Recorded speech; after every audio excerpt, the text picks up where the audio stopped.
Tu mente es poderosa, pero ¿sabes cómo funciona? En Cerebro Renovado, el licenciado Roberto Fernández y la doctora Hernández te compartirán cómo el cerebro puede regularse y establecer patrones que permanecen en el tiempo, modulando la neuroplasticidad cerebral. Así, tu cerebro mejora el enfoque, maneja el estrés y potencia tu pico de rendimiento. Nuevas soluciones a través de la neurociencia, una nueva forma de vivir. Cerebro Renovado. Activa tu mente, transforma tu día.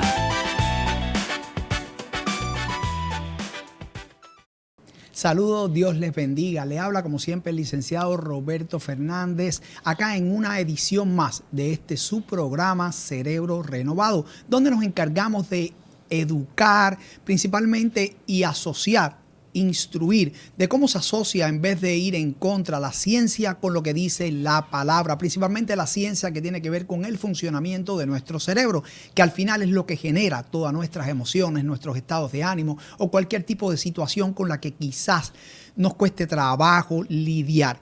Hoy me acompaña como siempre la neuropsicóloga clínica, mi esposa, la doctora Jocelyn Hernández, y vamos a tratar un tema sumamente importante. Hermoso tiempo el que Dios nos permite estar nuevamente aquí, Robert, y verdaderamente sigue siendo una bendición de Dios. Hoy, específicamente hablando de un tema muy conocido ya en Puerto Rico, pero hay veces que en nuestra clínica privada lo que estamos viendo es una poca acción. Mucho conocimiento, porque sí veo a Puerto Rico bastante enfocado y tienen el conocimiento, pero no tienen una idea de cómo quitar o cómo poder sustituir este tiempo de la tecnología. Y hoy vamos a estar hablando del uso de los videojuegos y cómo genera cambios significativos en el cerebro de nuestros niños. Y estoy hablando desde la edad, desde que nace un niño hasta la adolescencia. Estamos hablando desde el primer mes, ese primer día de nacimiento, hasta los 16 años, 18 años aproximadamente. Y cómo es de nefasto un videojuego o el uso de teléfonos en exceso, ¿verdad? Tenemos niños que ya desde tercer grado, primer grado, vamos a poner la experiencia ha sido así, primer grado ya tienen hasta, perdonando, ¿verdad?, la marca, pero tienen un iPhone 17 ya y cuando veo una ventana al mundo, con internet, videojuegos, juegos en su teléfono, pero yo me quedo como que, ¿pero qué es esto? No, y aunque no fueran juegos en el teléfono, afecta muchísimo porque un niño, lo hemos visto desde los 2 años, si ustedes van a un mall o cualquier shopping center, van a ver niños sentados con una tableta más grande que ellos en el coche, niños que todavía no han empezado a hablar, por eso hay un retraso en la parte del habla también, que explicaremos más adelante, pero nos enfocaremos más en los trastornos de ansiedad y cómo destruye toda la poda neuronal que se da a los 3 a los 6 y en la adolescencia. Hay unas alteraciones químicas que se están dando de por sí ya cuando tenemos ese uso prolongado de videojuegos y exceso de pantalla, y es lo que muchos conocen como la serotonina y la dopamina. Voy a comenzar por la dopamina. La dopamina es y el sistema de recompensa, ¿verdad? El uso de estos dispositivos libera grandes cantidades de dopamina. Es un neurotransmisor de placer y motivación. Entonces, esta liberación puede ser hasta un 100% superior a los niveles normales. Es muy similar a respuestas ante la comida o otras fijaciones, como por ejemplo juegos, ya estamos hablando ¿verdad?, de adultos, pero comidas, adicciones, etcétera. Adicción a drogas, también viene por el exceso a dopamina. Adicciones a químicos, es definitivo. Exacto. Adicción a químicos o adicción a la comida, a la persona que le da solo por comer para tratar de saciar y tener una sensación de placer, porque no de bienestar, el bienestar viene por la serotonina y el exceso. Volvemos a lo mismo, el cerebro es electroquímico. Una vez se daña los parámetros eléctricos, incide directamente sobre los neurotransmisores y en este caso particular sobre el exceso de dopamina. Y es por eso que cuando los padres van y le quitan el celular o le quitan el videojuego al niño, ¿cómo reacciona? Excesivamente agresivo. Robert, La dopamina es necesaria y la vemos y juega un papel bien importante. Ya esto es bien importante a los 6, 7 años. ¿Qué se está dando cuando tenemos una química organizada? Yo le llamo, ¿verdad? Regulada, vamos a llamarle. El niño puede concentrarse, enfocarse y puede estar atento. Los niveles de atención son los correctos. ¿Qué estamos viendo cuando tenemos un desorden o una dificultad en la dopamina? Exceso de hiperactividad, y cuando hay deficiencia de dopamina es falta o déficit de atención, que es directamente proporcional el mismo patrón clínico, hipoactividad en el prefrontal dorsolateral izquierdo, a la depresión clínica. Es por eso que los niños con ADD o ADHD generalmente terminan con patrones o diagnósticos de depresión. Es muy cierto, y yo quiero utilizar, ¿verdad?, este cerebrito que nosotros tenemos aquí, porque cuando el niño nace, ya entregarle un artefacto eléctrico, mayormente, ¿verdad?, un teléfono para que se calme, estamos alimentando, ¿verdad?, lo que es el exceso de información visual que ocurre, que se almacena en esta área. Tenemos que las químicas cerebrales mayormente salen de este centro, aproximadamente, ¿verdad? Y entonces, si nosotros lo que hacemos es que le damos juegos electrónicos, disque académicos o educativos, que ellos puedan desarrollar el habla, etcétera, déjeme dejarles saber que ese no es lo correcto. Lo correcto es darle juegos integrativos, que ellos integren tanto sus 5 sentidos: gustativo, táctil, olfativo, ¿cuál es el otro? Visual. Y esto es bien importante porque eso va a hacer que haya un desarrollo neurológico de forma integrativa. Entonces, ocurre que cuando nosotros damos a nuestros niños juegos integrales, la dopamina de lo que estamos hablando, que es alterada cuando damos estimulación por pantallas o exponemos a nuestros niños a los juegos, lo que va a hacer es que va a alterar, ¿verdad? Cuando entregamos a nuestros niños específicamente esos juegos integrativos, lo que va a hacer es una regulación en la dopamina. Y vamos a tener unos buenos resultados cuando este niño comience a trabajar exactamente en los grados, se ve bien marcado, kinder, primero, segundo, tercer grado, que es tan fuerte. Así que tenemos una regulación, pero cuando hacemos lo contrario, específicamente no estamos... le entregamos ese dispositivo o esa tableta o los mantenemos en juego, lo que estamos haciendo es una desregulación química y por ende esto va a traer unas consecuencias a corto plazo. Sí, a corto, a mediano y a largo, porque todo eso va creciendo.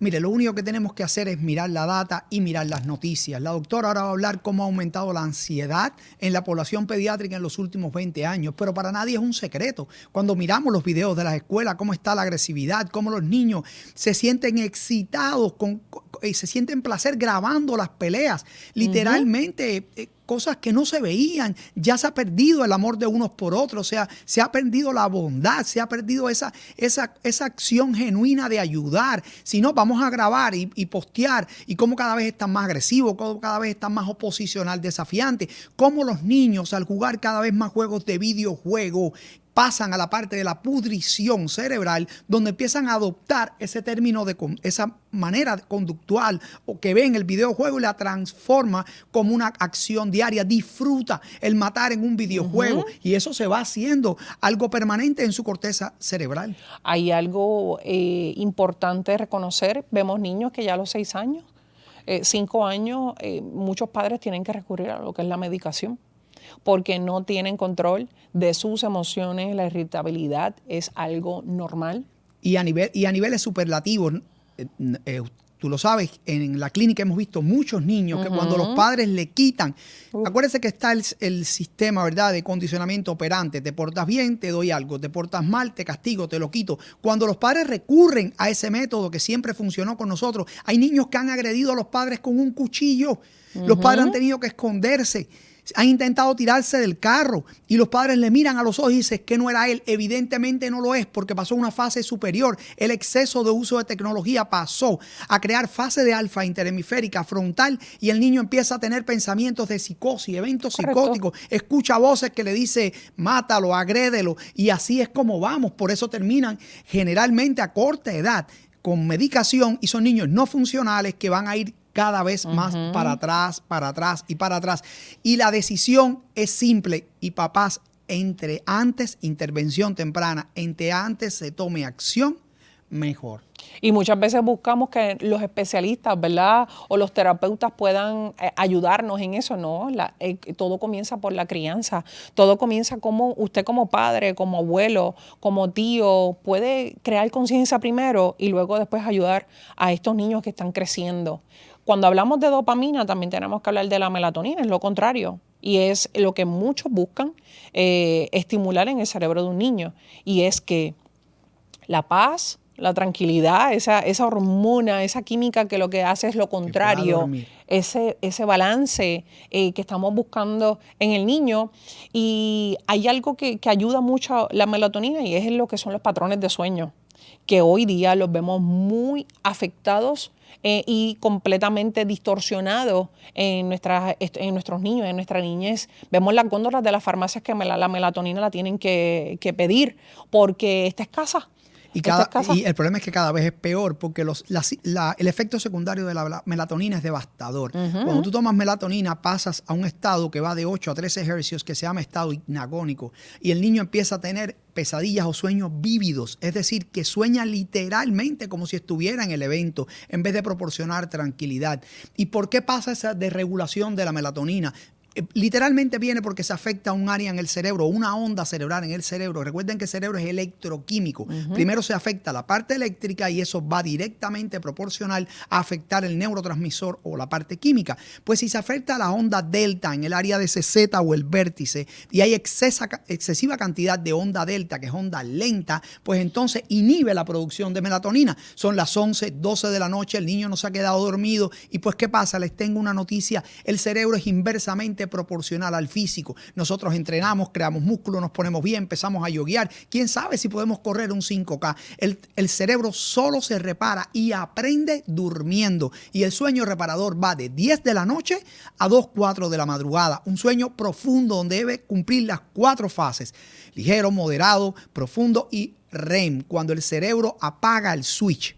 Y eso no se está logrando también por el uso excesivo de la tecnología. O algo ocurre. Y es esa luz azul.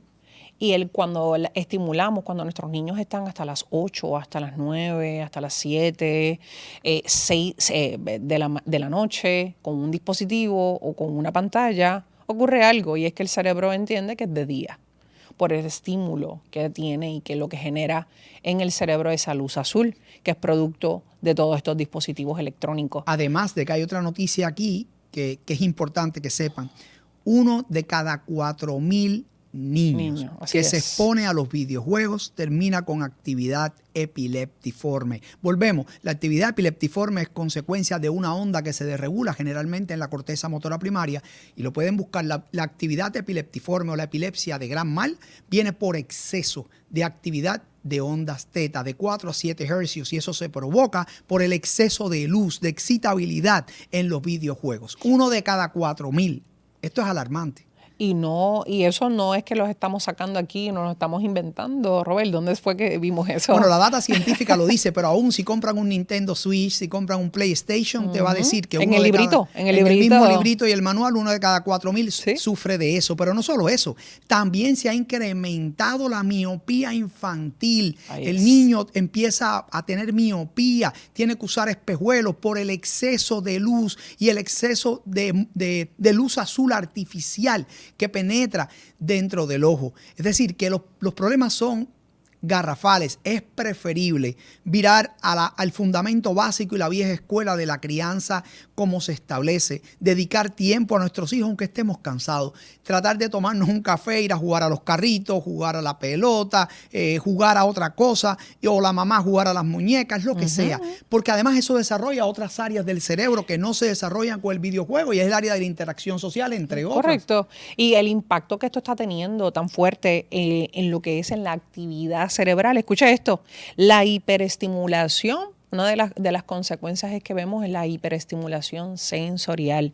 Mire esto, los estímulos rápidos como luces y sonidos, que es el fuerte de todos estos estímulos, pueden alterar el desarrollo de la corteza prefrontal, dificultando la concentración y el control de impulsos, que no es nada más y nada menos el control de nuestras emociones también, y de la forma en que nosotros reaccionamos. Es por eso que responden exacerbadamente a cosas menores. Solo se le llama la atención, un maestro le llama la atención y puede terminar en algo increíblemente, es decir, nefasto. Y también tenemos otro con la focalización, ¿verdad? Lo que ahorita hablamos sobre ese enfoque y concentración, ¿verdad?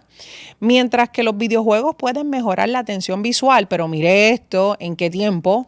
Y la memoria de trabajo en periodos cortos. Sugerido 30 minutos. 30 minutos a la semana. ¿A la semana?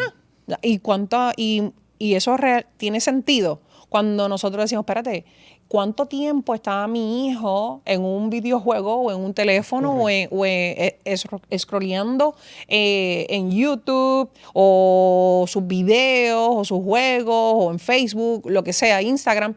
Es importante conocer eso.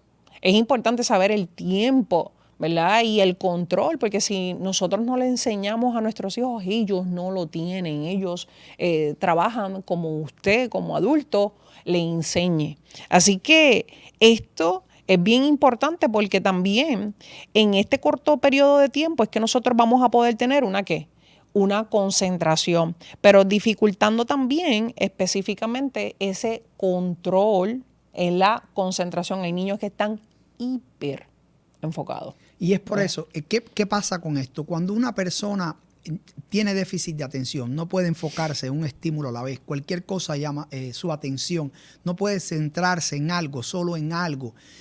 Lo que pasa es que acá en este lado del cerebro, que es el prefrontal dorsolateral izquierdo, hay una banda que está inexistente o demasiado inhibida, que va de 15 a 18 hercios. Pero ¿en qué se transmite eso? ¿En qué se transforma?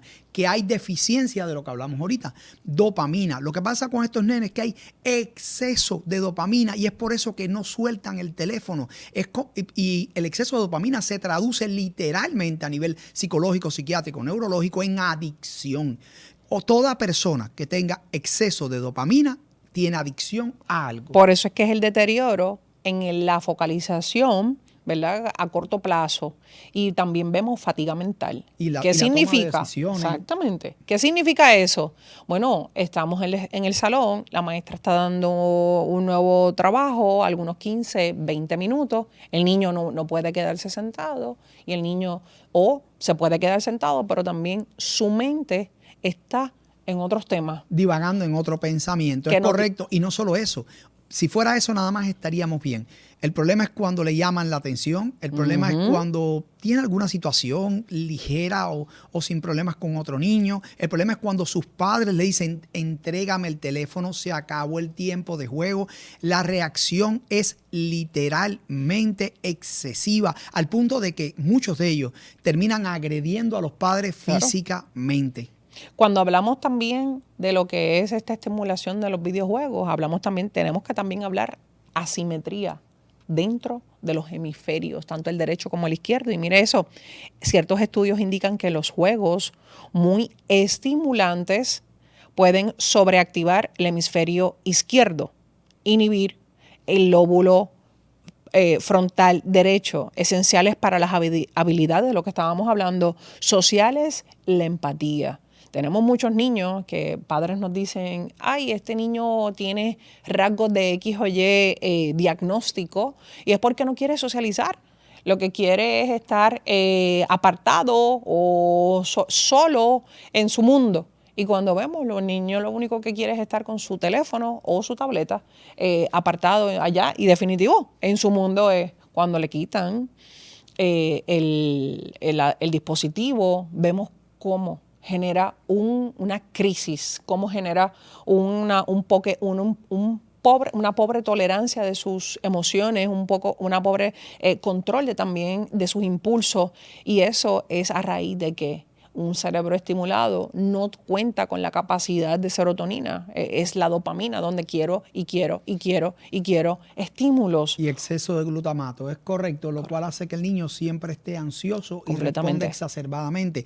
De hecho, hoy podemos hablar 10 horas de este tema, de cómo afecta todo el cerebro en general, pero hay un dato que la doctora trae que realmente me dejó muy preocupado, y es cómo ha aumentado, escuchen esto, los patrones de ansiedad en la población pediátrica en los últimos 20 años, y todos los ensayos clínicos apuntan que eso ha aumentado no por la velocidad de la vida, no por el cambio, no por la alimentación, sino por el exceso de videojuegos y la deficiencia o la eliminación de deportes, de juegos pasivos como los soldaditos, el ajedrez, el monopolio, cosas así que no solo llegaba al nene a la interacción social con su papá, con su mamá, con su hermanito, con sus amigos. Las niñas, exacto, muñecas, etcétera, la familia. Sino también a la solución de problemas. Estos niños tienen cero capacidad de solucionar problemas. Cualquier cosa puede detonar en algo. Y mira cuán alarmantes son estas cifras. En el 2004, la depresión y la ansiedad, aproximadamente 1 de cada 10 niños. En el 2004, en las edades de 5 a 15 años, presentaba algún trastorno de salud mental. Ahora, en el 2021, la Organización Mundial de la Salud reportó 1 de cada 7. Es correcto. Es decir, ha habido un aumento de un 30%. 1 de cada 7. 1 de cada 10 es un 10. No, es mucho más. Es 1 de cada 7. Entonces, esto es alarmante. Y aumentó también el rango de edad. De 10 a 19 años padece de un trastorno mental. Y lo que estábamos hablando y lo que siempre hablamos aquí ya vemos ya un problema que aún es mayor. No solo que de uno de cada 30 niños o el 70% de los niños que entraba antes a un pediatra. Quiero que nuestro público escuche este tema, y esto es bien importante, siendo las causas principales. Sí, por favor. La ansiedad y la depresión. Cuando tenemos ansiedad es exceso de dopamina. Y cuando tenemos depresión, totalmente inhibida. Es completamente la deficiencia. Sí, pero eso viene por una razón, lo que hablamos siempre. Al tener la amígdala hiperexcitada el lóbulo prefrontal inhibido, cada vez que la amígdala se hiperexcita, el lóbulo frontal no tiene fuerza para dar esa hiperexcitabilidad de la amígdala, que eso va en una onda que va de 18 a 36 hercios. Por eso el niño padece de las dos. Padece de ansiedad, de poco control de sus impulsos, de agresividad, de respuestas exacerbadas, de cero capacidad de solucionar problemas y en muchos de los casos de miedos. Y al mismo tiempo tiene muchos mood swings, cambios, y al mismo tiempo puede amanecer al otro día con depresión, pensando lo peor de sí mismo, que no se siente capaz de realizar ninguna tarea. Cuando el maestro le dice, mira, vamos a hacer algo, es que yo soy malo en eso, yo no sirvo para eso. Y cuando el papá se da cuenta y lo mira y dice, pero si esta es su área de fortaleza, es para que ustedes vean cómo el videojuego no solo afecta el área química y eléctrica del cerebro, sino cómo eso incide en su entorno social, en cómo el niño se va a desempeñar. Y si estamos viendo este deterioro en niños y adolescentes, yo quiero hacerte una pregunta, Robert. ¿Cuánto más podemos ver cuando estos niños lleguen a la juventud y a la adultez? Es totalmente ineficiente. Ese dato iba a darlo ahorita. Es alarmante. En el año 1980, el 92% de la población americana estaba lista para alistarse al ejército. Es decir, tenía la capacidad física. Hoy el 70% de la juventud en la Unión Americana, en los Estados Unidos, lo cual incluye Puerto Rico, tiene trastornos de salud mental. Correcto. Es correcto. Entonces, ¿qué va a pasar en el futuro? ¿Quién va a cuidar a nuestros ancianos? Porque nuestros ancianos hoy duran más. Correcto. No se mueren a los 60 años, llegan a 80 años, pero necesitan ayuda. Sí. Pero ¿cómo los van a ayudar si esas personas están con problemas de salud mental? No pueden trabajar. Muchos de ellos tienen que dejar la escuela. No, y hay algo que veo muy común, más común que de lo que aquí nosotros podemos hablar. Nuestros jóvenes llegan a los 15, 14 años, ya listos, ¿verdad?, para comenzar una high school. y todavía sus metas es, no sé, cumplen 16 años, no sé, no cumplen 17 años, ya en cuarto año, no sé, voy a tomarme un tiempo sabático. Es que hemos tenido pacientes que terminan 12 grados y le bueno, que vas a estudiar ahora, y me dice, no, voy a tomarme un año sabático. Pero ¿cuáles son tus áreas de fortaleza? Miren, que eres bueno, no sé, ¿verdad? Entonces, y es mucho más común en este tiempo de lo que antes podíamos ver, ¿verdad? Entonces, es algo alarmante y no estoy quitando que nuestros consejeros, trabajadores sociales, sus padres están haciendo ese trabajo, porque sí lo están haciendo, pero la toma de decisiones, la confianza que nuestros jóvenes, que nuestros adolescentes podemos ver en ellos en este momento es muy baja. Y verdaderamente están muy, muy arraigados a estos mundos virtuales, están arraigados, que no estoy diciendo que es malo, que esto es lo que nos espera en los próximos años, pero todo tiene que ser, nosotros no nos podemos desenfocar que nosotros somos humanos y que nosotros somos cuerpo, que también necesitamos otras actividades que no únicamente sean que el uso o abuso de lo que son estos dispositivos. Y todo tiene su tiempo. Si no fuera así, ¿quién crea la inteligencia artificial? ¿Quién crea las computadoras? Correcto. ¿Quién crea los videojuegos? Una mente humana que está detrás de todo eso, a quien Dios le dio la sabiduría, el talento o el conocimiento o el talento más bien para desarrollar ese tipo de cosas, ¿verdad? Sigue siendo un ser humano. Es por eso, pues, que tú mira, Steve Jobs no le daba celular ni videojuego a sus hijos, tampoco lo hacía Bill Gates. Hay una edad para eso y el problema es creciente. Padre que nos ven, preste atención, porque el problema es que cuando el niño va creciendo, que llega a 15, 16 años, una edad complicada en la adolescencia, va a ser muy difícil poderle quitar la tecnología. Mucho más difícil. Y esto es una acción que, como siempre decimos, hay que hacerlo de manera temprana. Casi se nos está yendo el tiempo del programa. Esto es un tema que pasa todos los días. Muy abarcador, pero queríamos traer principalmente el problema que hay con la ansiedad y la depresión pediátrica. De hecho, hace aproximadamente 3 meses aprobó un protocolo de RTMS para depresión adolescente de 17 minutos, que eso no existía. Y es por todo lo que está pasando, por crecientes diagnósticos, por niños que están pensando en que no quieren vivir más. Por favor, ¿qué problema puede tener un niño que no quiere vivir más? El niño no paga renta, no paga casa, no paga luz. Y ahí, hablando de la ciencia estamos, pero por ahí es por donde el enemigo se cuela, porque los padres hemos dejado de hacer el trabajo y hemos puesto nuestro trabajo en las manos de la tecnología. Y la tecnología casi siempre lo que trae a los niños, o siempre lo que trae a los niños, es problemas y más problemas. Primera de Pedro, capítulo 5, versículo 7, nos habla sobre pongan todas sus preocupaciones y ansiedades, ¿verdad? Afanes en las manos de Dios porque Él cuida de ustedes. Eso nos lo está diciendo en la traducción viviente, la nueva traducción viviente, y esto verdaderamente es un refugio para nosotros. El que nosotros necesitamos como padres esa sabiduría, el que no la tenga, pídala al cielo para saber cómo trabajar, ¿verdad? Y cómo establecer nuevas estrategias con nuestros niños de crianza. Y una vez más vemos como la Biblia, escrita hace más de 2000 años, ya mencionaba la palabra ansiedad. Ya la mencionaba porque sabía, Dios diagnosticó antes que cualquier médico. Así que, por favor, busque esa cita bíblica. ¿Qué cita bíblica es? Primera de Pedro 5, 7. Y agárrese de esa cita bíblica, agárrese del Señor, ore, pero recuerde, dígale a Dios que le dé las herramientas para quitar la tecnología de su hijo. Dios le bendiga, nos despedimos por el día de hoy. Para cualquier consulta, por favor, llame a Caguas Neurofeedback BTC 787-210-9087 y por favor, pendiente a cada uno de nuestros programas cada lunes a las 7 de la noche por todas las plataformas, televisión, radio, streaming, Cerebro Renovado con el licenciado Roberto Fernández y mi esposa, la neuropsicóloga clínica y doctora Jocelyn Hernández, donde siempre traeremos temas de actualidad e importantes, donde la ciencia se alinea con la palabra. Dios les bendiga. Dios te bendiga. Este ha sido el programa Cerebro Renovado, presentado por el licenciado Roberto Fernández y la doctora Hernández. No olvides sintonizarnos la próxima semana.